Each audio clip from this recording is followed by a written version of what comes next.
Erev Shabbos Kodesh Parshas Vayikra, a new parasha and a new book of the Chumash. It's been a very challenging couple of weeks for everyone in the world. So let's focus. Moshe, possibly the most popular and important person in all of history, according to the rabbis, had 10 names. They've identified 10 names for Moshe. Each one of those names had to do with some wonderful thing that he did and accomplished in his life. He was called Haber, Yered, Avigdor. Tovia was actually the name that his parents gave him because when he was born they saw he was so good. Tovia, good from God. Melchiel, Yekutiel, Yoyakam, Shmaya, and of course named after his grandfather, Levi. And here we see that when Hashem called on to Moshe, he called him Moshe.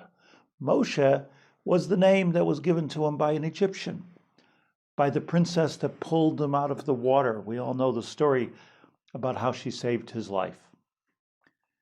It seems to that's the least godly of all the names, yet that's the name that God used, and that's the name that stuck.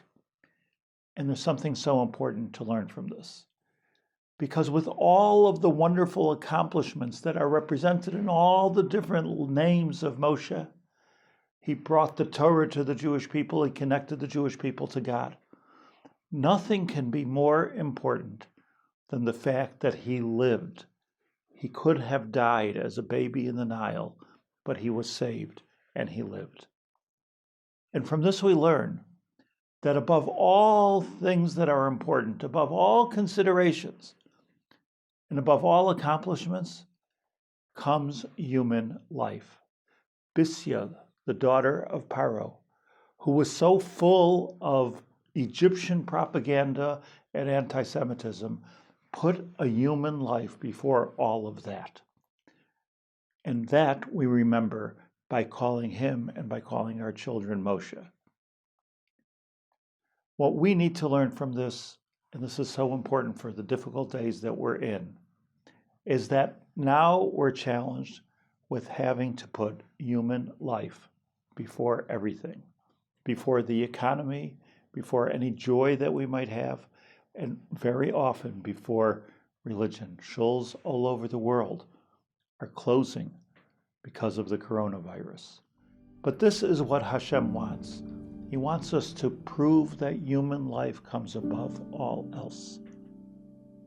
May Hashem bless us all, that we should have health and safety and be able to have the security to walk through the streets and fill up our shuls and fill up our malls and fill our Eretz Yisrael with the coming of Mashiach.